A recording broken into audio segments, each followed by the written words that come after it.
It was mid-December and I was 17 years old. Every year, just before Christmas week, my mom would leave on a 3-day business trip. Being an only child living with just her, I would usually spend those days alone at home. Typically, she'd leave before winter break, so I'd be in school during the day. But this year, her trip coincided with the start of our holiday break. The house was all mine, and I was looking forward to relaxing indoors. A snowstorm had rolled into the city, making it impossible to leave the house anyway. I made some of the food my mum had left for me and settled down with a new movie. The storm's intensity kept disrupting my focus. The wind howled and the snow whipped against the windows, forcing me to pause the movie several times. Each time I glanced outside, the weather seemed to grow worse. Around evening, maybe 7 or 8, I heard someone approaching the front door. The sound of footsteps crunching through the snow was unmistakable, accompanied by faint coughing. They moved slowly, almost hesitantly, up to the porch. I paused the movie and waited, expecting them to knock or ring the doorbell. Minutes passed, but nothing happened. Feeling uneasy, I approached the door and peeked outside. To my surprise, no one was there. Yet, fresh footprints led up to the porch and then back the way they came. I was baffled. I clearly heard someone walk up, but I hadn't heard them leave. Considering the heavy snowstorm, I couldn't fathom why anyone would visit my house and then vanish without a trace. I convinced myself it might have been a neighbor who mistakenly came to the wrong house and quietly left. As the evening wore on, the storm grew fiercer. The power flickered and went out a few times, leaving me in darkness for minutes before it returned. Unable to watch TV, I lounged on the couch, scrolling through my phone. Close to 11 p.m., I heard a loud thump against the side of the house. At first, I dismissed it as the wind, but shortly after, the power went out again. This time, I decided to investigate. Grabbing my phone for light, I headed toward the kitchen, where I thought the sound had come from. I scanned the area but saw nothing unusual and started to walk away. "Hey!" a voice called out. Startled, I turned toward the back door. A man stood on the other side, barely visible in the dim light. His face was pressed against the glass, and his breath fogged it slightly. "Hey kid, would you open the door? It's freezing out here," he said, his voice rough. He tried the handle, but it was locked. My heart pounded as I stared at him, unsure of what to do. "Kid, come on, open the door," he repeated, his tone growing impatient. Something about him felt wrong. I started backing away slowly, my instincts screaming at me not to let him in. The man's expression darkened and he yelled, "Open the door!" His fist slammed against the glass, rattling the frame. Panicking, I grabbed my phone and hid in the hallway. I tried calling 911, but the storm had weakened the signal. After several failed attempts, I finally got through and managed to report the situation. Meanwhile, the man kept banging on the door, shouting incoherently. Then, just as suddenly as he had appeared, he ran off into the storm. The police didn't arrive until 30 minutes later, likely delayed by the severe weather. I recounted everything to them and called my mum to let her know what had happened. The officers found no trace of the man, and we were left to speculate. Had he been someone in genuine need, or was he trying to manipulate me into letting him in? I never saw him again after that night, but the memory of his face and the pounding on the door still haunt me.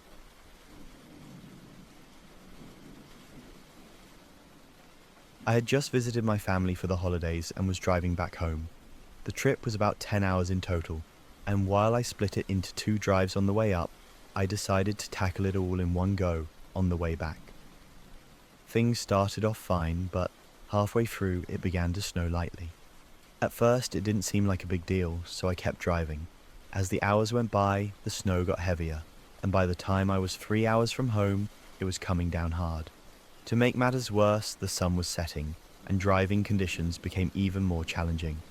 The roads were almost completely deserted, which made me nervous but also gave me hope that I could push through and make it home that night. Not long after nightfall, about 30 minutes past the last town I'd driven through, I noticed a car up ahead. Its headlights were the only light cutting through the thick snow, but the car wasn't moving. As I got closer, I saw that it was sideways in the road with its hazard lights blinking. A man was standing next to it in the freezing cold. I didn't want to stop.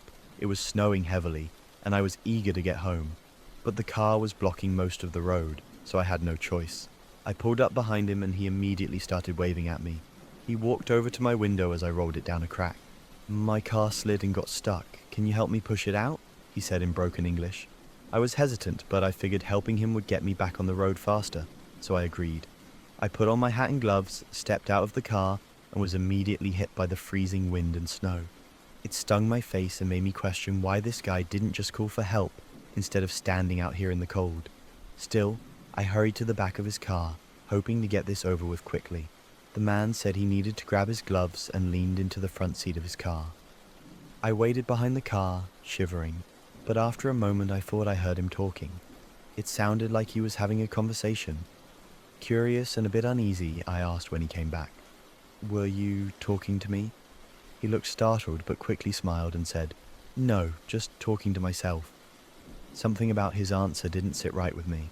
The way he acted and the whole situation suddenly felt off. If he was alone, who was he talking to? And if there was someone else in the car, why was he asking me for help? Before I could think too much about it, I realized he was staring at me. His smile was gone, and his eyes looked cold and empty, almost lifeless. The shift in his demeanor sent chills down my spine, and I instinctively started backing away toward my car. Suddenly, I heard car doors opening, and before I could react, 3 more men got out of his car and started rushing toward me. My heart dropped. I spun around and ran for my car, thankful I had left the engine running. I jumped into the driver's seat, slammed the door, and threw the car into drive. One of the men was so close, I almost hit him as I sped off. The road was narrow, and I was terrified I'd get stuck in the snow, but I managed to swerve around their car and get away. My hands were shaking as I drove to the next town, where I reported the incident to the police. They took my statement, but I never heard any updates. I can only assume those men weren't actually stuck and had something far worse in mind. To this day, I can't stop wondering what might have happened if I had stayed even a minute longer.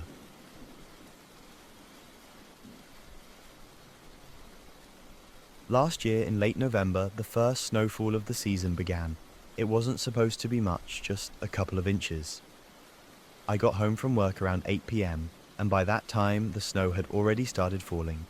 I heated up some leftover pizza and stayed downstairs for a couple of hours, enjoying the quiet evening. Around 10 p.m, I went upstairs to my bedroom and sat at my desk with my laptop. Just as I was about to open something to watch, I heard a noise directly above me. It was a loud thud coming from the ceiling. At first, I thought it was the snow on the roof, maybe getting heavy in some spots. This was my first winter in the house, and it wasn't in the best condition, so I was a little worried about leaks or other issues. I tried not to dwell on it and focused on finding something to watch. But then it happened again. A thud, this time louder, followed by more thuds moving in a straight line across the ceiling. My worry turned into real concern. I grabbed my winter jacket and rushed outside to take a look. When I stepped out and looked at the roof, something strange caught my eye. On the side of the roof above my bedroom, all the snow was gone, leaving it completely bare. The snow had slid off and formed a pile in front of the house. I checked the other side of the roof and the snow was still there, untouched. I also glanced at my neighbors' houses, and their roofs still had snow on them too. It didn't seem natural for just one side of my roof to be clear. I started to think that whatever caused the noise might have been responsible. Shivering from the cold, I decided to go back inside. As I opened the front door and stepped in, I stopped in my tracks. My heart almost skipped a beat. There were puddles of water on the floor, stretching across the hallway. Looking closer, I saw the water continue through the living room and even up the stairs. My stomach dropped when I spotted a boot print in one of the puddles. Panic set in. I turned around and rushed back outside, slamming the door behind me. Standing by the road, I called the police, trying to explain what had happened while shaking from the cold and fear. About 30 seconds into the call, I saw something move. My bedroom window lit up with movement, and then I saw it, a figure standing behind the glass, staring down at me. They stayed there for just a moment before backing away and disappearing into the shadows. I didn't see anything else while I waited for the police to arrive, but my mind was racing, piecing together what might have happened. Someone had climbed onto the roof, walking across it and causing the snow to slide off.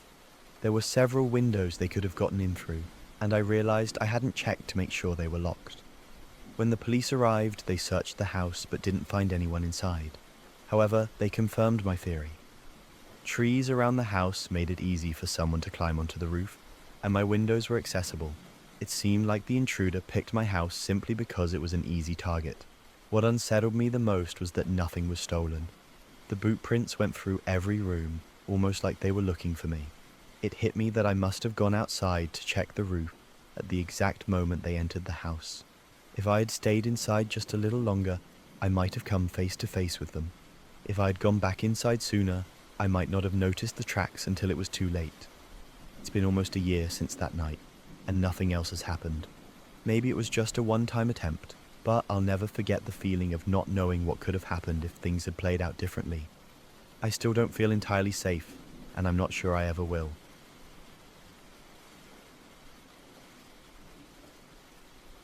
For 23 years, I've been plowing snow-covered roads in northern Minnesota, and I've never experienced a winter like this one. The storm we faced 3 weeks ago wasn't just about bad weather. It showed me how quickly people can turn on each other when desperation takes over. I work for the county, running the night shift to clear rural roads outside of town. It's usually quiet work, just me, the plow, and the radio. Occasionally, I help stuck drivers or deal with frustrated residents asking why their road hasn't been cleared yet. But mostly, it's routine. The storm started on a Tuesday afternoon. The weather service predicted about 8 inches of snow, nothing unusual. But by midnight, over 20 inches had fallen, and the snow kept coming. The wind turned fierce, creating whiteout conditions. The chief told most drivers to head home. It was too dangerous to stay out. But I knew people were still out there, trying to get home.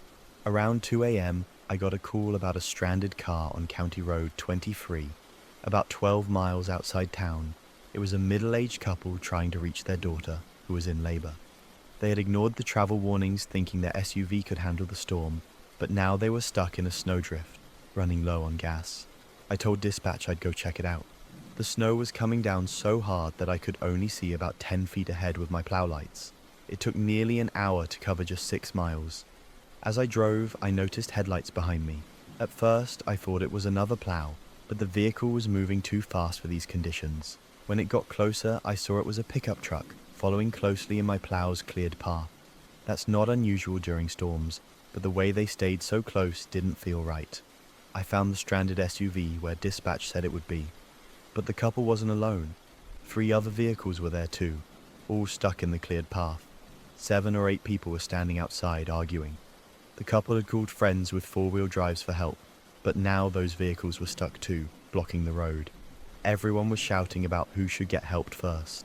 The pickup truck that had been following me pulled up, and 2 men got out joining the argument. That's when things got tense.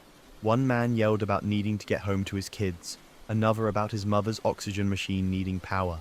Everyone had an emergency, and everyone wanted help first. I saw someone shove the pregnant woman's father, and he slipped on the ice.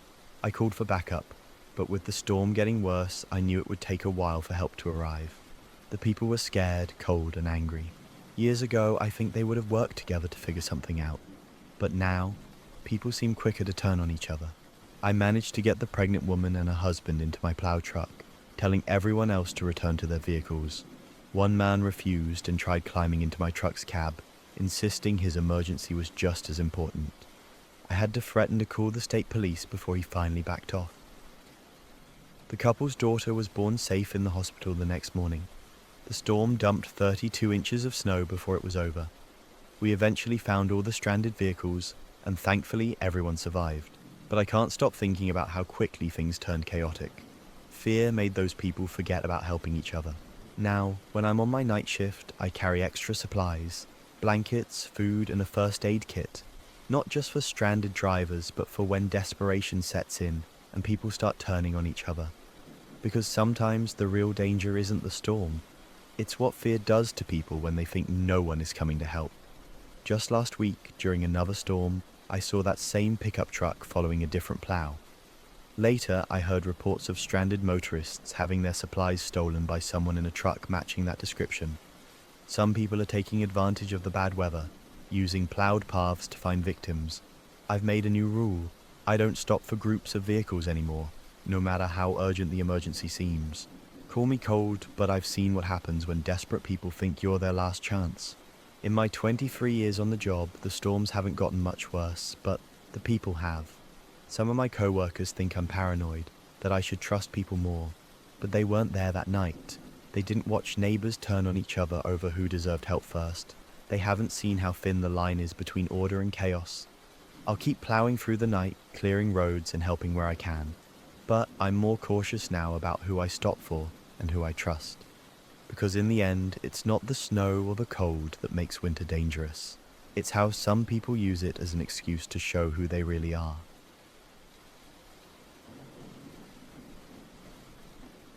Running an ice fishing rental business in northern Michigan isn't the kind of job that will make you rich quickly, but it paid the bills. I had 10 heated shacks set up on Lake Mitchell, mostly rented by weekend adventurers and tourists, looking for an authentic winter experience. Everything was fine until I rented Shack 7 to a man named John Anderson. Anderson wasn't like my usual customers. He didn't bring any fishing gear, just a laptop and what he called research equipment. He paid for a whole month up front and specifically asked for the shack farthest away from the others. He claimed to be studying winter fish migration patterns for a university. Looking back, I should have checked his credentials. The first strange thing I noticed was his schedule. Most ice fishermen arrive at dawn, but Anderson only came after dark. He worked all night and left before sunrise. I thought maybe he was studying nocturnal fish, and since he wasn't causing any trouble, I didn't question it. Then complaints started coming in. Clients in the nearby shacks reported hearing strange noises at night. They said it wasn't the usual lake sounds, but something mechanical, like power tools. When I checked Shack 7 during the day, everything seemed normal. However, I noticed odd holes in the ice. They weren't made by any auger I'd ever seen. Too wide, with strange marks around the edges. Last Tuesday, Anderson called me at midnight, saying his heater wasn't working and needed to be fixed immediately. We'd been having a warm spell, which made the ice conditions tricky, but he insisted it was urgent. When I arrived, I realized his research equipment wasn't for environmental monitoring as he had claimed. It looked more like heavy-duty sonar and diving gear. Anderson seemed nervous, constantly checking his phone. He started talking about how he'd found something in the lake, something important.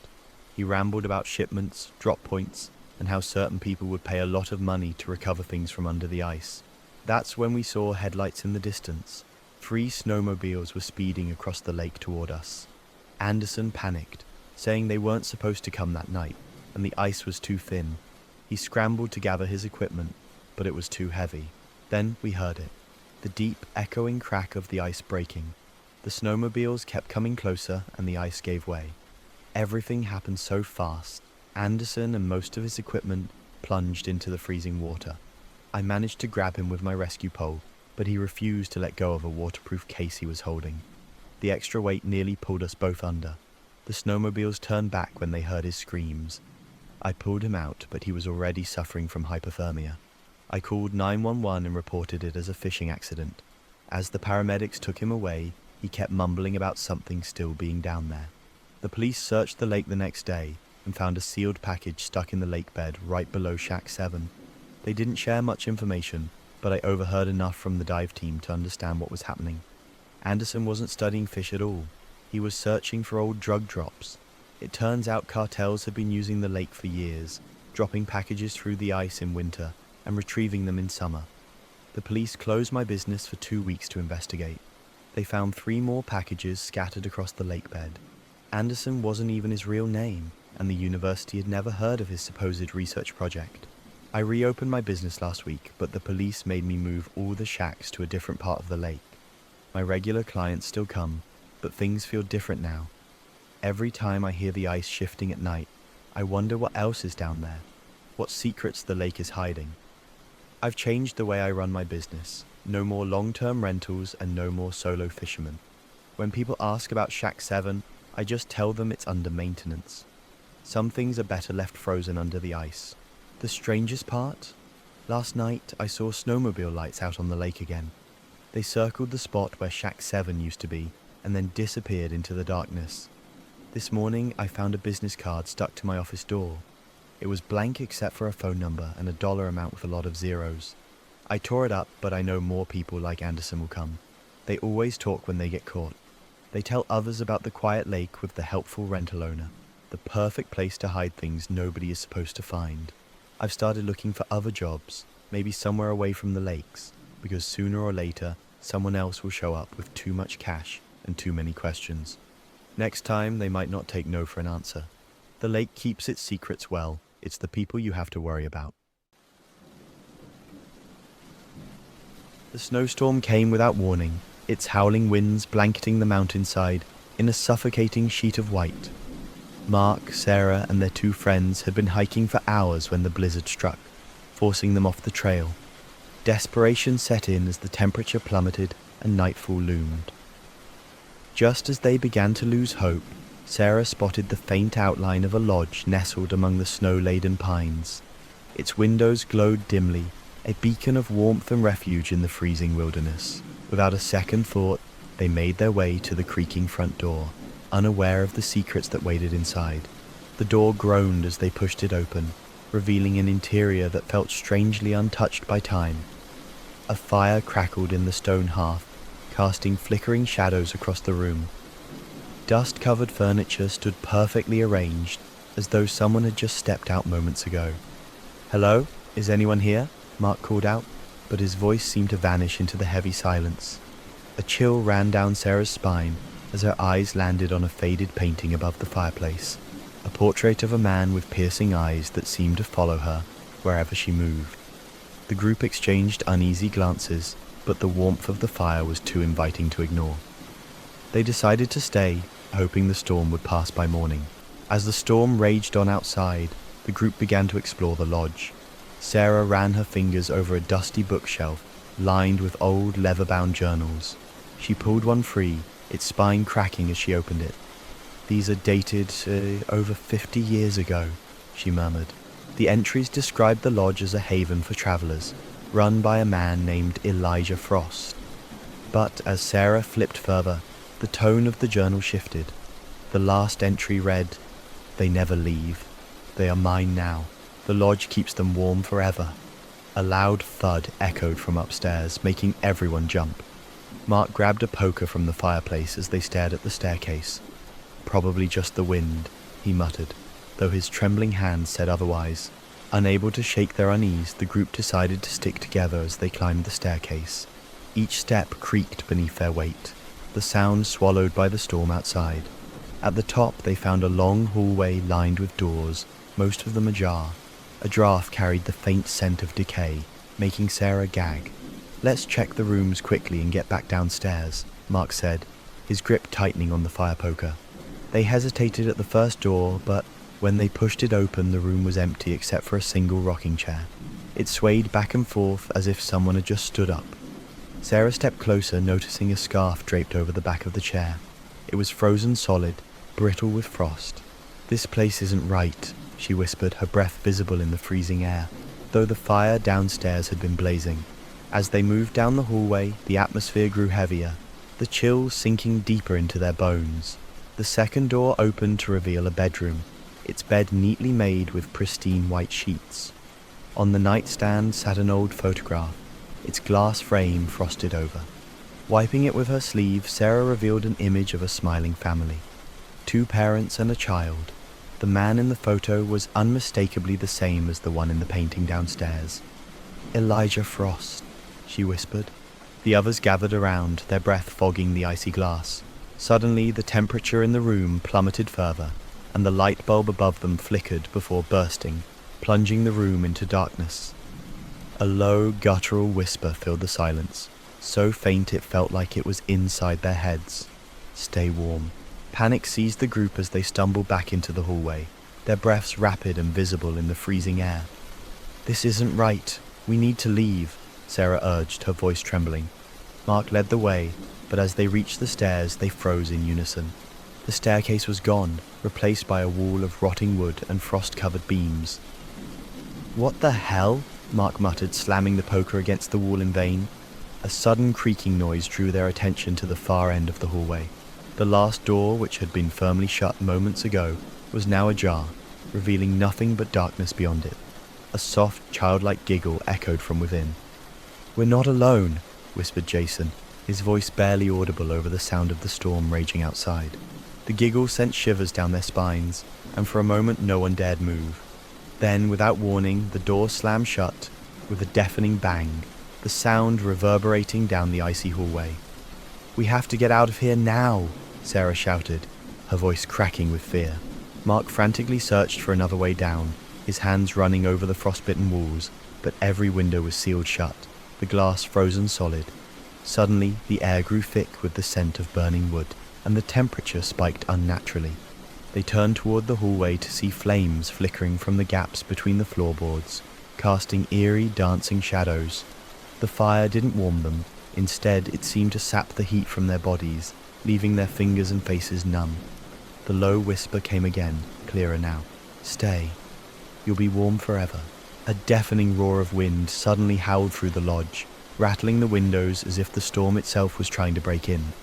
The fire flickered violently, casting long, twisted shadows on the walls. Mark, Sarah, and their friends tried to back away from the flames, but the fire seemed to follow them, its heat growing unbearable, almost suffocating. "We're trapped!" Jason shouted, panic creeping into his voice as he scrambled for any exit. But as he moved toward the back door, it swung open on its own, revealing nothing but a vast sea of white snow, stretching endlessly into the darkness. The wind whipped through the open door, sending icy blasts of cold that felt like sharp needles against their skin. Then, from the darkness outside, a figure appeared, slowly emerging from the snowstorm. A tall, gaunt man dressed in tattered, frozen clothes, his face hidden beneath a hood. As he stepped forward, the snow around his feet began to freeze and crackle. The others froze in place as the figure raised his head, revealing the same piercing eyes from the portrait. His voice, like a distant echo, reached them with chilling clarity. "You're not leaving. This place belongs to me now." The figure stepped closer, his cold eyes locking onto theirs with a gaze that sent waves of dread through the group. The door slammed shut behind them, trapping them inside with the man they now recognized as Elijah Frost. His lips curled into a cruel smile as the temperature plummeted even further. The fire in the hearth flickered out, plunging them into complete darkness, save for the faint light filtering through the snow-covered windows. Mark's heart pounded in his chest as Elijah's voice echoed through the now deafening silence. "The storm has no end. It is my prison, and you will join those before you in its cold embrace." The walls seemed to close in around them, the lodge groaning as if it were alive, feeding off their fear. Suddenly, figures began to materialize in the shadows, transparent, frost-covered shapes of past victims, their eyes hollow, their faces frozen in expressions of agony. Each one whispered the same chilling words: "Stay warm, forever." Desperation surged through the group as they realized they were surrounded. The ghosts of Elijah Frost's past victims moved closer, their frozen hands reaching out, their hollow eyes pleading for warmth, for release, though they could never escape. Sarah backed into the wall, her hands trembling as she clutched her jacket tightly around her. "We can't stay here," she whispered, though the words felt useless in the freezing air. Mark's breath came in short, panicked bursts. "There has to be a way out." Elijah Frost stepped forward, his voice as cold and empty as the storm outside. "There is no escape. You are mine now, like all the others who sought shelter from the storm." As his words sank in, the lodge seemed to pulse with a life of its own. The walls shifted, and a new door appeared at the end of the hallway, a door that had never been there before. But this time, the door was different. It was covered in thick, unnatural frost, as if it had been sealed for centuries. Elijah's gaze darkened as he watched them approach. That is the only way out, but at a cost. The door loomed ahead, its frosted surface gleaming in the dim light. The whispers of the trapped souls grew louder, urging them to stay, to embrace the warmth of eternal cold. But the door beckoned, its eerie glow promising a way out, or perhaps an even darker fate. Mark hesitated, his heart racing. "What's behind that door?" he asked, his voice shaking. Elijah Frost's laugh was hollow and cold. "You'll find out soon enough. Those who try to escape the lodge only walk into another prison, but I promise you'll be warm." He stepped back, giving them a chance to make their choice. Sarah, with tears streaming down her face, grabbed Mark's arm. "We can't trust him. We have to go, now." But Jason, driven by a mixture of fear and curiosity, reached for the door. The instant his hand touched the icy handle, the room plunged into total darkness. A deep, guttural growl echoed from beyond the door, and the temperature dropped to an unbearable level, freezing the very air in their lungs. Suddenly, the door swung open, revealing nothing but an endless void of white snow, an infinite expanse of freezing cold and empty silence. but from the blackness beyond, a pair of glowing eyes gleamed at them, and a voice, old and grating, whispered one last warning. "The lodge never lets you go." The group stood frozen in terror, staring into the endless white void beyond the door, their breaths forming frost in the air. Jason, his hand still on the handle, slowly turned to face the others, his face pale with fear. "It's not real. This can't be real," he muttered, but the gleam in his eyes betrayed his uncertainty. He stepped back from the door, heart racing, but as he did, the temperature plummeted further. The shadows around them began to writhe, and the ghostly figures of the victims reached toward them, their bodies cracking with ice. With a sudden, desperate motion, Sarah grabbed the fire poker and swung it at the door, trying to smash through the ice that had begun to form around the frame. But the poker bounced off with an unnatural force, sending a shock of cold through her body. She screamed as the frost on the walls spread, quickly sealing the door once more. Elijah Frost's voice returned, this time even more commanding. "You can't escape. You've already chosen to stay." As his words echoed through the lodge, the fire in the hearth reignited, but it was no longer warm. It burned cold, feeding the very air with an unrelenting chill. The walls closed in tighter, and the laughter of the lost souls echoed through every corner. As the group realized they were trapped forever, the ghostly figures moved in, wrapping them in their icy embrace. The temperature sank to a bone-chilling low, and in the moments before the darkness fully consumed them, they felt the warmth of their own breath freeze inside their lungs. They were no longer alive, but part of the lodge, warm forever, as the storm outside raged on, waiting for the next travelers to fall, victim to its cold, endless grip. The darkness pressed in, the cold suffocating, but just before the final moment of total silence, Sarah heard a faint whisper, almost drowned by the howl of the storm. "The storm never ends." She turned her head toward the sound, but saw nothing. The icy figures of the previous victims had now completely encased them, their faces frozen in expressions of terror as they too were lost to the eternal cold. Their bodies began to stiffen, eyes wide just like the others trapped before them. Then, in the vast, unending whiteness of the lodge, a new voice rang out. A voice not from the past, but from deep within the lodge itself. It was the voice of the building, of the storm, of everything that had ever sought shelter within its walls. "Welcome to your home, forever." And so, as the snowstorm continued to rage outside, the lodge stood still, its doors forever sealed, awaiting the next weary travelers to fall prey to its icy grip. The frost-bitten souls of the past moved like shadows in the corners, whispering the same chilling warning to anyone who dared approach.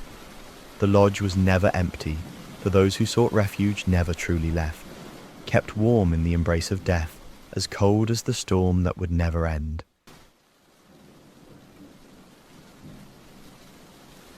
The small town of Winter's Hollow had always been quiet, its residents accustomed to long winters and the weight of the snow that blanketed everything for months.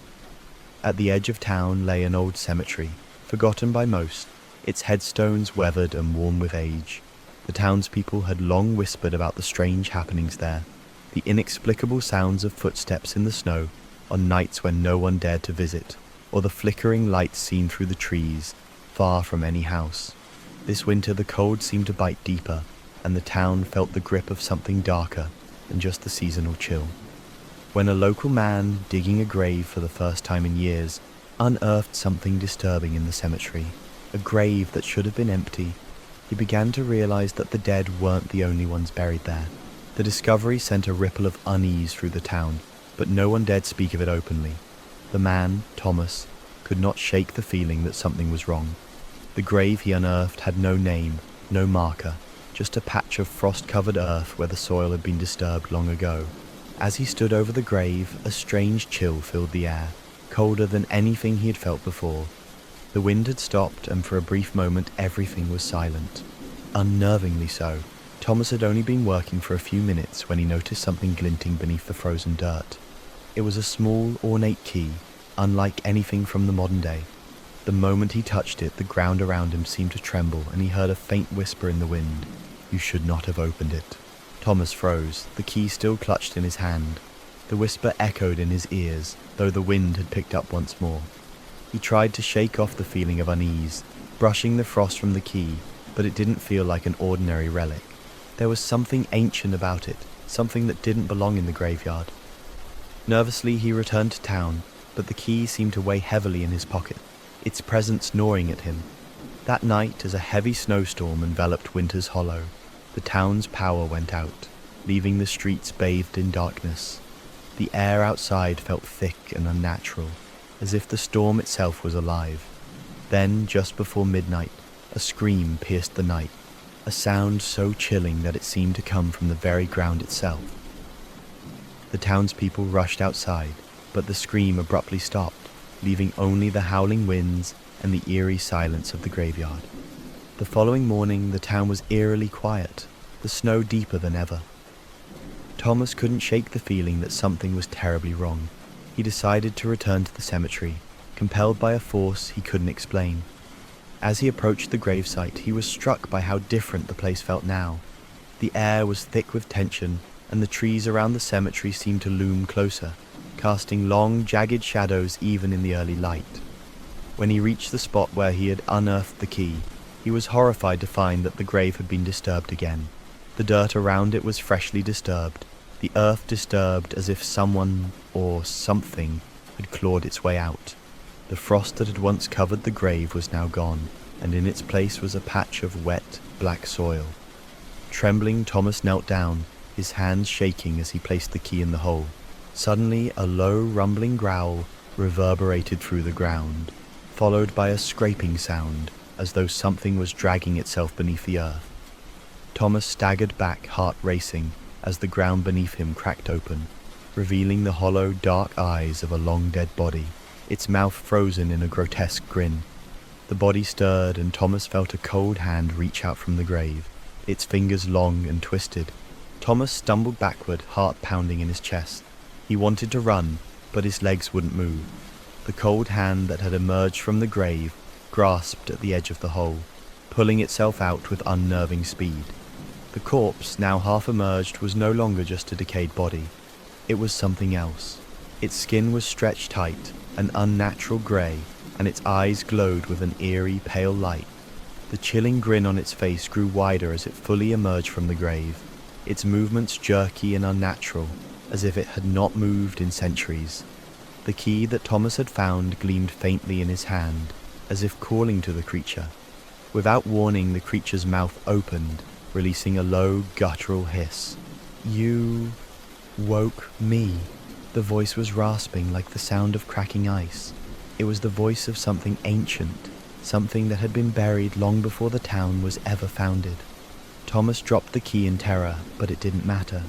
The creature reached out, its cold fingers wrapping around his wrist with a force that made him gasp.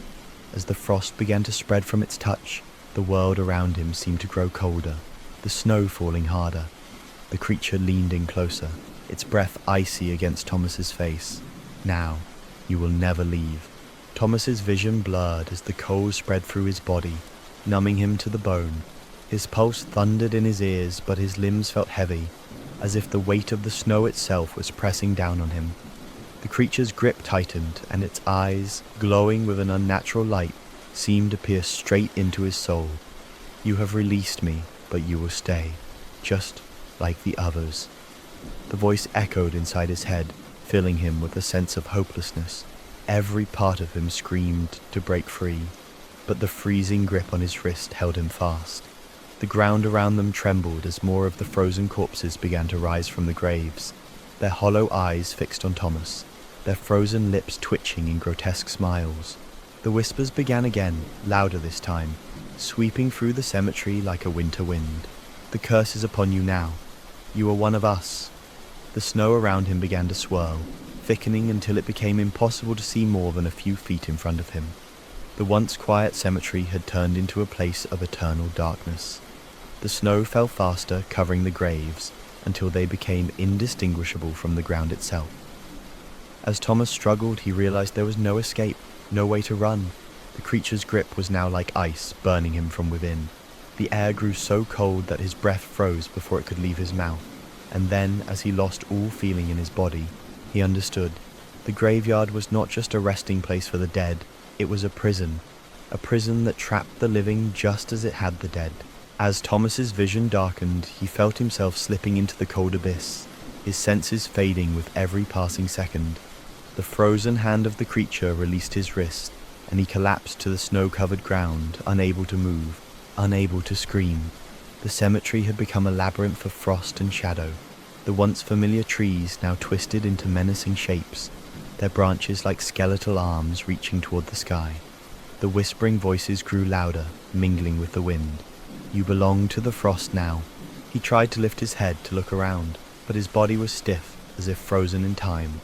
From the corner of his eye he saw something move, another figure emerging from the dark void. It was another soul, one that had been trapped here long ago, its face pale and frozen in a twisted expression of fear. The figure stepped toward him, and Thomas could see the remnants of its once human form. Hollow eyes, skin that had long since turned to brittle ice, and a body covered in frost that had hardened like stone. "Don't fight it," the figure whispered. "You will join us, forever." With those words, it extended its hand to Thomas, and the chill of death seeped into his bones. The figure touched his face, and instantly, the world around him shattered. The snowstorm disappeared, the cemetery faded away, and Thomas found himself standing in a vast, frozen landscape. The ground beneath him was cracked and treacherous, the sky above a pale, lifeless grey. In the distance he could see a massive, towering structure, an ancient temple half buried in the snow, and standing at the entrance was a figure, taller than any human, its form cloaked in a swirling cloak of frost. The figure turned to face him, its face hidden in shadow, but Thomas could feel its gaze, like ice pricking at his skin. It spoke without words, its voice a low hum that seemed to vibrate the very air around him. "You are one of us now. Welcome to the eternal cold." Thomas's legs felt like stone, heavy and unyielding as he tried to move toward the figure. The frozen ground beneath his feet cracked with every step he took, as if the earth itself was rejecting him. The figure in the distance, still shrouded in frost, remained motionless, its presence more commanding with each passing second. As Thomas drew nearer, the air around him seemed to thicken, and an oppressive weight pressed down on his chest. When he finally reached the figure, it raised its hand, gesturing for him to stop. Thomas froze in place, his breath turning to vapor in the air. The figure slowly removed its hood, revealing a face as pale as death, its features sharp and frozen in an eternal grimace. It was the face of someone long forgotten, someone who had once been a resident of Winter's Hollow. But the eyes, those cold, hollow eyes, were unmistakable. They were the same eyes that had haunted him since the moment he unearthed the key, the same eyes that now stared at him with a mixture of pity and contempt. "You were warned," the figure whispered, its voice like the howling wind. "This place takes what it wants, the cold. It claims all who trespass. Now, you are part of it. Forever." Thomas wanted to scream, to fight back, but his body no longer obeyed him. He was no longer human, no longer alive in the way he once was. The icy touch of the figure's hand reached out once more, this time to his chest, and as it made contact, a wave of freezing darkness washed over him. His body stiffened, his breath slowing, and the ground beneath him crumbled, pulling him deeper into the frozen abyss. The last thing he saw before everything went black was the towering temple, its gates opening slowly as if welcoming him into the cold, eternal prison. The whispers of the lost souls filled his ears, their voices blending with the howling wind. "You are ours now." When Thomas awoke, he wasn't sure how much time had passed. He was no longer standing. Instead, he found himself lying on a cold, hard surface, his body stiff and immobile. The frozen wasteland was gone, replaced by a suffocating darkness that seemed to stretch endlessly around him. He could feel the weight of the cold pressing in on all sides, the very air sharp and suffocating, like 1,000 needles against his skin. His body, still frozen, ached with an intensity he couldn't describe. The whispers of the lost souls grew louder, their voices now surrounding him, their presence tangible, suffocating. "You are not alone," they murmured in unison. "The frost will keep you with us. Always." Thomas tried to move, to scream, but his body betrayed him. His mouth was dry, his throat tight, and though he fought, his limbs refused to obey. It was as if the ice had claimed him completely, turning him into something less than human, less than alive. In the distance a faint glow appeared, weak and flickering, like a distant star in an eternal night. The figure, the one who had led him into this frozen nightmare, stood there, waiting.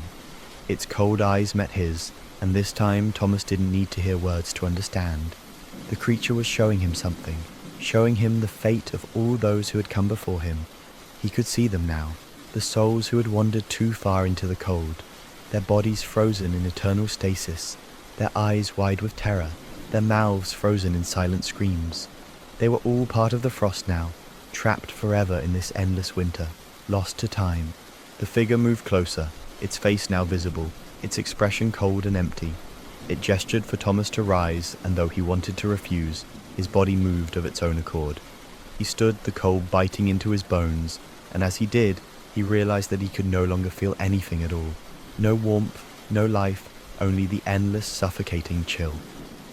"Welcome to your final resting place," the figure said, its voice carrying the weight of centuries. "Here, you will never escape. You will never feel warmth again. You are one with the frost." And as the figure stepped aside, Thomas saw the truth. The endless stretch of frozen bodies, the endless march of souls, each one claiming its place in the frost, each one lost to the winter, forever. The silence that followed was suffocating. Thomas could feel the weight of eternity pressing down on him, his very essence being absorbed by the cold, sinking deeper into the frost.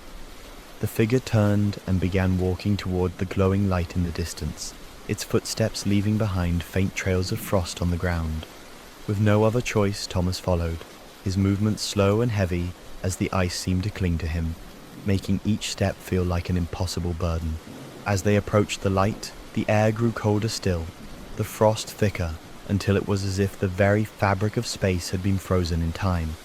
In front of them stood the towering structure Thomas had glimpsed earlier, the ancient temple, its walls covered in layers of ice that shimmered like glass. The air around it vibrated with an unnatural hum, and as they drew nearer, the temperature dropped even further, so cold that it was as if all warmth had been sucked from the world. The temple's gates, grand and imposing, creaked open, revealing the darkness inside. The figure stepped through the gates first, disappearing into the shadows. Thomas hesitated, his body numb, as he stood before the entrance. The whispers grew louder, their voices filling his mind, urging him forward. "This is where we belong. This is where you belong." The words felt like ice carving into his very soul, pushing him toward the threshold. Reluctantly, he stepped inside.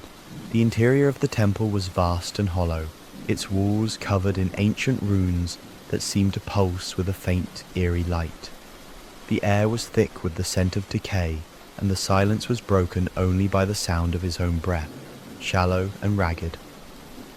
As he ventured deeper into the temple, he saw the stone altar in the center of the room, its surface slick with frost, and standing before it, waiting for him, was the figure once more. "This is where it all ends," the figure said, its voice echoing through the chamber like a whisper carried by the wind. "This is where you will remain. Here you will be frozen forever, lost in the cold abyss." Thomas wanted to scream, to fight back, but all he could do was watch as the figure raised its hand, and the frost around him thickened, freezing his limbs, his body, until he could no longer move. He was trapped. The cold had claimed him completely. As the ice enveloped him, he saw the faces of the other lost souls, their eyes staring out from the frozen walls of the temple, their expressions frozen in terror, their mouths open in silent screams. And then, in the distance, a faint, flickering light appeared, just like the one he had seen earlier. It was the key, the very same key that had started it all. The light from the key flickered, casting eerie shadows across the ice-covered walls. Thomas's frozen gaze followed it, a fleeting, desperate hope stirring within him. But before he could react, the light dimmed, vanishing into the depths of the temple. The chill of eternity washed over him once more, and for the first time he understood. There would be no escape. He had crossed the line, ventured too far into the cold, and now he was one with the frost, just another soul lost to the endless winter. As the figure approached him once more, it placed a hand on his chest, and with a final cold whisper, it sealed his fate. Welcome to the frost. You are part of the endless cold now, where time has no place, no warmth, no escape.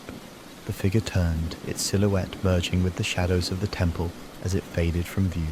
Thomas's body, now entirely encased in ice, stood motionless in the heart of the temple, his once turbulent thoughts now frozen in the abyss. He could feel the weight of time pressing down on him. Countless years, endless winters, and an eternity of isolation.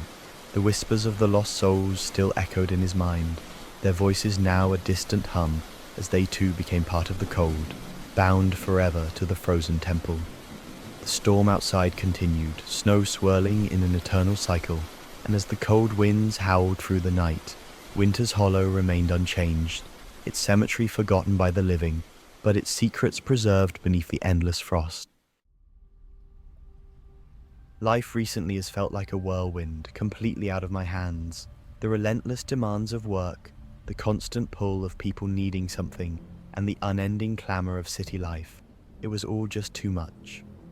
One evening, as I stared at an idyllic picture of a snow-covered winter landscape, towering evergreens against majestic mountains, the idea hit me. A solo hike. It seemed like the perfect way to escape, to quiet the chaos and find some clarity. Though I'm not an expert hiker, I've always been confident in my skills. I'd explored trails in the Sierra Nevada before, so this wasn't unfamiliar territory. The solitude, the quiet, there was something almost therapeutic about it. When I read about a particularly scenic trail that had remained accessible despite a recent snowstorm, I decided to give it a try. How hard could it be? I'd seen the news, reports of hikers disappearing in the area. It's not unusual. Mountains can be dangerous, but I felt prepared. Locals had issued stern warnings to stay off certain trails, claiming they were treacherous after the storm, but I brushed it off. I had experience. Early the next morning, I packed my gear, grabbed some snacks, and set out. My goal was to reach the summit before dusk, and an early start felt crucial. Arriving at the trailhead, something felt off. The parking lot was eerily empty, with only a few scattered cars.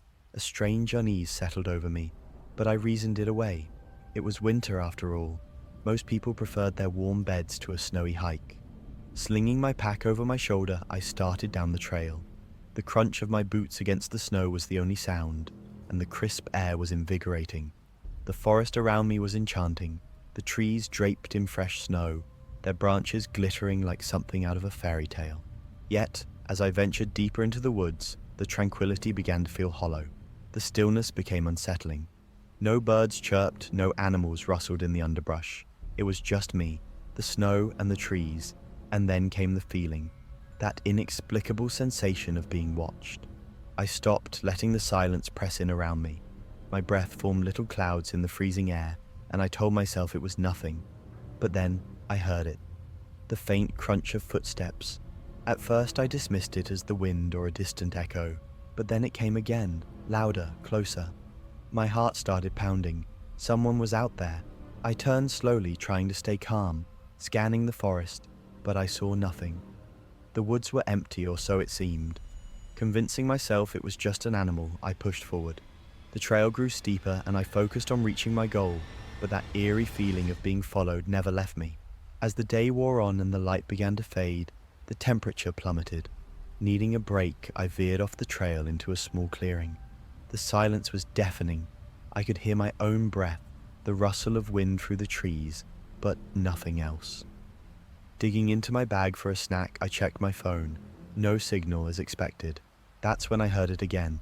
The footsteps. This time, they were unmistakable, deliberate and much closer. Panic surged through me.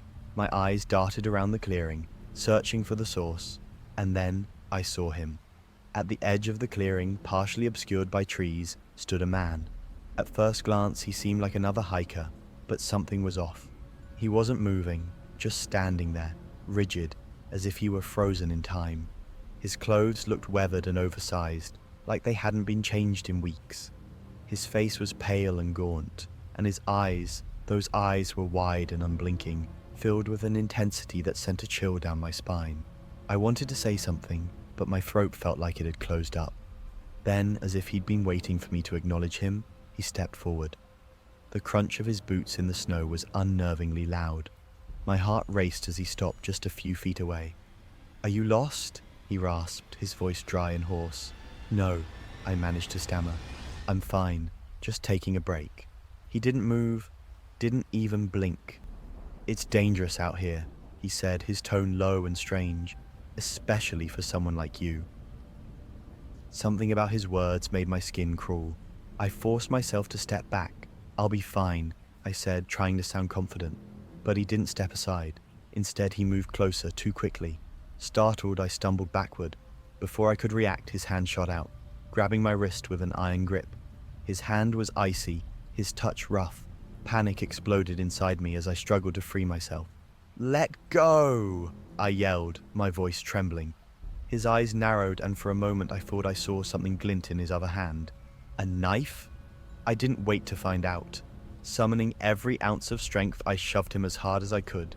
He staggered but didn't fall. I grabbed a branch from the ground and swung it, hitting his shoulder. He barely flinched, but it was enough. I turned and ran. The snow made running difficult, the trail winding and slippery. But I didn't dare stop. My lungs burned and the cold bit through my clothes, but fear pushed me forward. Finally, I saw the trailhead sign. My car was just ahead. Fumbling with my keys, I threw myself inside, locking the doors behind me. Only then did I dare to look back. The clearing was empty. I didn't wait around. I drove away as fast as I could, not caring where I ended up. It wasn't until I'd been driving for what felt like hours that I finally stopped. My hands were shaking, my mind racing. The memory of his eyes, those unblinking, hollow eyes, haunts me to this day. I haven't been hiking alone since, and I'm not sure I ever will again. It started on a frosty November evening, the kind of night where the chill seeps into your bones and silence hangs thick in the air. My friend Kyle had asked me to house-sit while he and his wife took a short vacation. They owned a sleek, modern home tucked away in a remote part of the hills, surrounded by towering trees and dense shadows. Although the place was beautiful, it was eerily isolated, and I wasn't sure I'd enjoy being so far from civilization. I arrived just as the sun began to dip behind the horizon. The house stood like a fortress, its sharp edges and large glass windows reflecting the fading golden light. As I stepped out of my car, the quiet was oppressive. The only sound was the crunch of my boots on the gravel driveway. Kyle had assured me that everything was in order. The security cameras worked, the motion-activated lights would keep the perimeter safe, and the two dogs, Bailey and Max, would be my loyal companions for the next few days. Bailey, the beagle, and Max, the Labrador, greeted me excitedly as I unlocked the front door. Their wagging tails and playful energy momentarily eased my unease. I unpacked my things and walked through the house, familiarizing myself with its layout. The interior was sleek and minimalist, with high ceilings and floor-to-ceiling windows that offered a view of the expansive backyard. The yard itself was vast, enclosed by a tall wooden fence that bordered the forest. It felt like a sanctuary, but the encroaching darkness made it seem more like a trap. After settling in, I let the dogs out to explore while I prepared a quick dinner. The kitchen was state-of-the-art, equipped with everything a chef could dream of, but the large windows facing the yard made me feel exposed. As night fell, the house took on a different character. The modern design, which had seemed so inviting in the daylight, now felt cold and unwelcoming. The lights inside were bright, but they only deepened the darkness outside. The motion-activated lights around the property flickered on occasionally, casting long shadows that seemed to dance across the yard. It wasn't until around 7 p.m. that things started to feel truly off. I was sitting in the living room, scrolling through my phone, when the dogs suddenly perked up. Their ears stood at attention, and they both stared intently at the back door. I followed their gaze, but there was nothing there, just the inky blackness of the night. A moment later, the motion-activated lights at the back of the house turned on. I jumped slightly, my heart skipping a beat. I tried to convince myself it was nothing, maybe a raccoon or a stray cat, but the dog's behavior said otherwise. They didn't bark, but their low growls filled the air, a sound I'd never heard from them before. I decided to check it out. Grabbing a flashlight, I stepped onto the back patio, the cold air biting at my skin. The yard was still and quiet, the light illuminating patches of grass and the base of the fence. I scanned the area but saw no sign of movement. The forest beyond the fence was a wall of black, impenetrable and unnerving. As I turned to go back inside, I felt it. A strange, unsettling sensation, as though someone was watching me. I whipped around, shining the flashlight toward the fence, but there was nothing there, just shadows. My skin prickled as I hurried inside, locking the door behind me.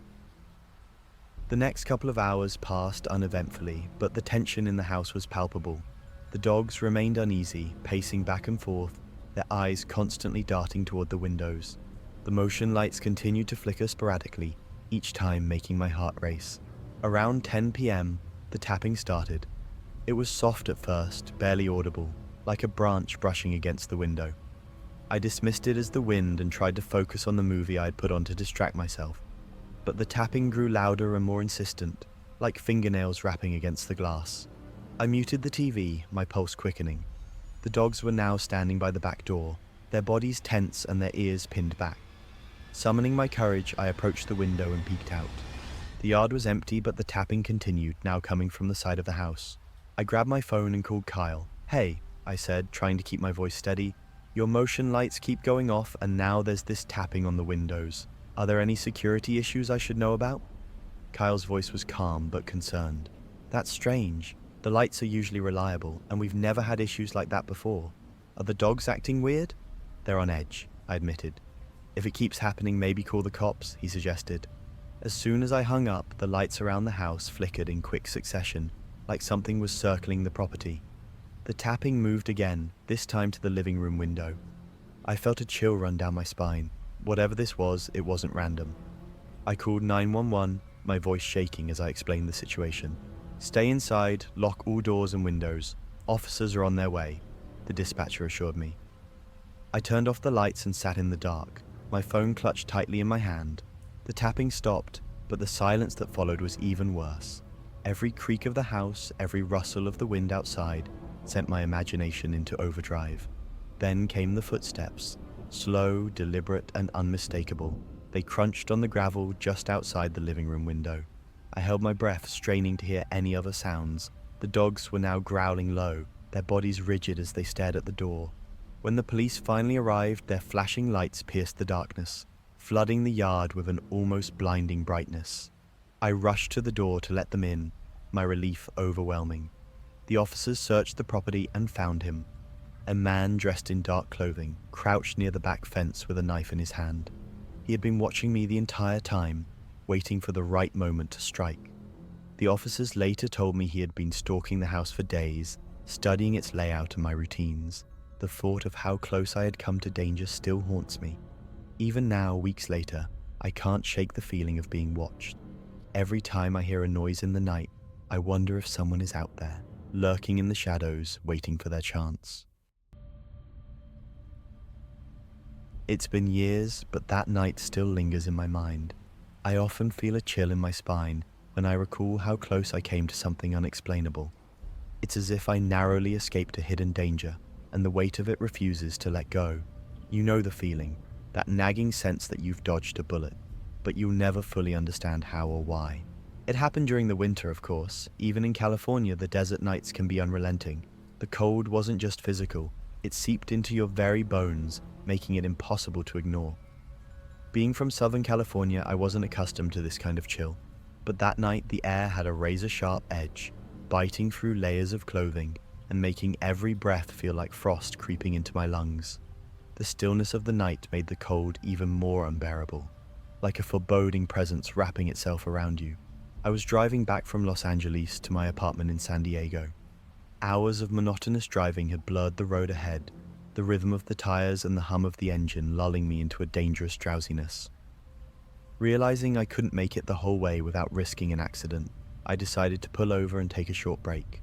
I needed to clear my head, shake off the exhaustion, and ensure I wouldn't fall asleep behind the wheel. I found a quiet pull-off along the freeway, a desolate spot without any cars or streetlights. The silence was eerie, but it felt like a safe enough place to stop. I stepped out of the car, the cold air hitting me like a slap, and leaned against the hood, staring out at the dark, empty highway. The world felt unnervingly vast and deserted, like a void where anything could happen, and no one would know. After a few minutes, headlights appeared in the distance, growing closer. A van slowed as it approached, then came to a stop next to my car. The sudden intrusion startled me. At first, I thought it might be another traveler taking a break, but something about the way the van crept to a halt felt off. Then the driver's door opened. A man stepped out, his movements quick and jittery, as though he were in a hurry to reach me.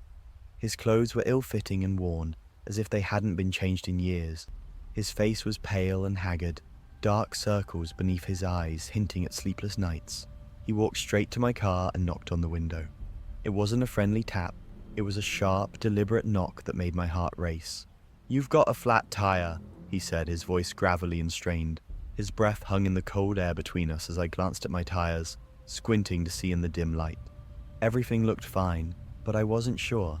Maybe he'd seen something I hadn't. "Are you sure?" I asked, keeping my voice steady even as unease crept into my chest. He nodded quickly, his eyes darting around as though scanning the shadows for something, or someone. "Yeah, I was driving behind you. Saw it go flat a while back." I hesitated. His nervous energy made my instinct scream that something wasn't right, but I told myself I was overreacting. People help each other all the time, right? Against my better judgment, I opened the door and stepped out. The moment I did, everything changed. The man's hand shot out, grabbing my wrist with a grip like iron. His fingers were icy, and his strength caught me off guard. He yanked me toward him, his breath reeking of stale cigarettes and something metallic. Panic surged through me as I struggled to pull away, shouting, "What are you doing? Let go!" He didn't respond. His bloodshot eyes locked onto mine, his expression blank but filled with a chilling determination. He began dragging me towards the open door of his van. The interior was pitch black, an ominous void that seemed to swallow the light around it. Every instinct I had screamed that stepping into that darkness would mean the end. Desperation fueled me. I kicked him as hard as I could, my boot connecting with his stomach. He grunted and staggered back, his grip loosening just enough for me to break free. Without thinking, I bolted back to my car, slamming the door shut and locking it in one fluid motion. My hands trembled as I fumbled to start the engine, my heart pounding in my ears. I didn't look back as I sped off, the van disappearing in my rearview mirror. I drove until I found a gas station, my breaths coming in short, ragged gasps. It took me several minutes to calm down enough to call the police and explain what had happened. The officers arrived, but by the time they reached the pull-off, the van was gone. They tracked it down hours later, hidden off the highway. The man was arrested, and I learned he had a history, a chilling one. He had been targeting drivers on desolate roads, luring them out of their cars with fabricated stories before attempting to abduct them. The police told me I was lucky, and I believed them. To this day, I can't stop thinking about what might have happened if I hadn't reacted the way I did.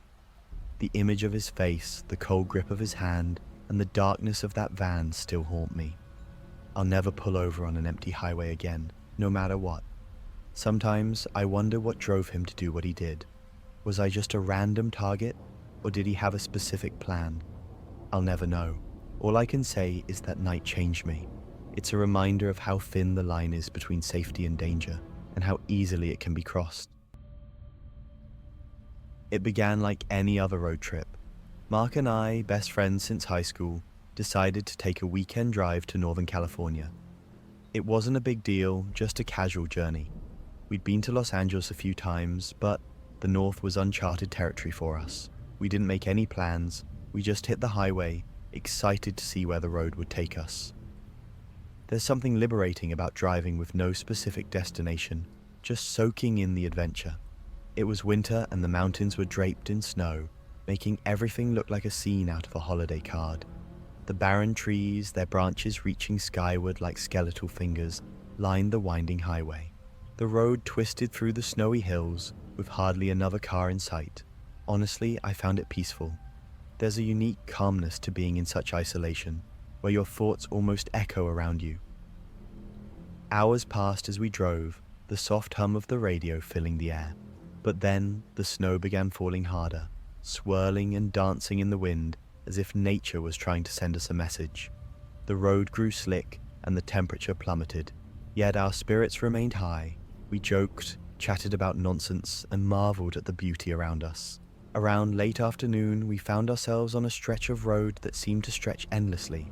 No signs of civilization, just snow, bare trees, and the faint silhouette of distant peaks. We hadn't seen another car in over 30 minutes, and as the sun dipped below the horizon, the world around us turned a cold, bluish grey. a color unique to winter evenings. The stillness felt eerie, though not enough to unsettle us, at least not at first. Then I noticed it. Something standing at the roadside caught the corner of my eye. I thought it was a shadow or a trick of the light at first, but as we approached I realized it was a snowman. It was perfectly crafted, complete with a carrot nose, coal eyes, and a scarf tied neatly around its neck. Its immaculate condition felt strange, as if someone had placed it there moments ago. The odd part, there were no footprints in the snow, no signs that anyone had been nearby to build it. It stood alone, seemingly in the middle of nowhere, on the edge of the highway. I glanced at Mark, and his uneasy expression mirrored my own. "That's weird," he muttered, his voice low. "It didn't make sense. There wasn't a town or house for miles. Who would build a snowman out here?" Despite the weirdness, curiosity pulled us in. I slowed the car and parked a short distance away. "Let's check it out," I suggested, trying to sound casual. "Maybe it's just a prank or something random." Mark hesitated, but eventually nodded. I grabbed my phone, thinking it'd be fun to take a picture of this odd roadside attraction, something to laugh about later. As I stepped out, the biting cold hit me like a slap. Walking closer to the snowman, I started feeling uneasy. There was something off about it. Its posture seemed too deliberate, almost like it had been posed. Its head tilted slightly as if watching me. Those coal-button eyes felt too lifelike, like they were following my every move. I shook off the feeling, laughing quietly at myself. "It's just a snowman," I whispered, snapping a few photos. But the air around me felt different, colder, heavier. My breath clouded the air in short, sharp puffs, and I felt a chill that had nothing to do with the weather. I turned back to the car where Mark sat watching me, his face pale and tense. "You okay?" I called out, trying to sound upbeat. He didn't answer right away. Instead, his gaze shifted behind me, his expression darkening with fear. "Did you hear that?" he whispered, his voice barely audible. I froze, straining to listen. At first I thought he was just spooked, but then I heard it too. A rustling sound, faint but deliberate, came from the nearby trees. It wasn't the wind or a small animal. It was calculated, like someone or something was hiding nearby. I turned slowly, my heart pounding. That's when I saw him. A figure stepped out from behind one of the large pine trees. He moved slowly, deliberately, like he'd been watching us. Dressed in a dark hooded jacket, his face obscured, he gripped something in his hand, a crowbar. Panic surged through me. This wasn't a random hiker. This person had a purpose, and it wasn't good. My voice dropped to a whisper as I addressed Mark. "Get in the car, now." Mark didn't respond, frozen in fear. "Is he coming toward us?" he finally stammered. I didn't wait to find out. The man wasn't walking anymore. He was sprinting, the crowbar glinting ominously in the fading light. I shoved Mark toward the car, yelling, "Go! Get in!" We scrambled inside, slamming the doors just as the man reached us. His hand slapped against the window, the sound echoing in the confined space. I fumbled with the keys, my hands shaking, and finally started the engine. As I floored the gas pedal, the tires spun on the icy road before finding traction. The man gave chase, running impossibly fast through the snow, his figure a dark blur in the mirror. My chest tightened as adrenaline coursed through me, but eventually we gained distance. We didn't stop until we reached a gas station miles away. Breathing heavily, we parked and sat in stunned silence, trying to process what had just happened. I dialed 911 and told the dispatcher everything, the snowman, the man with the crowbar, and how we barely escaped. When the police arrived, we led them back to the spot, but by the time we returned, there was no sign of the man or the snowman. It was as if nothing had happened. The officer offered a grim warning. "Could have been a trap to lure people. You're lucky you got away." Mark and I nodded silently, still shaken. We finished the drive home in silence, the snowman's eerie presence haunting my thoughts.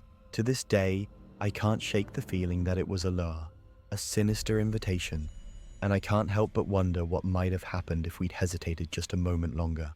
That's it for today's tale from Horror Tales. If you have a story worth sharing, drop it in the comments or send it our way. Don't forget to subscribe and share with your fellow thrill seekers as always. The Horror Tales thanks you for unlocking today's tale. Until next time, the vault awaits your return.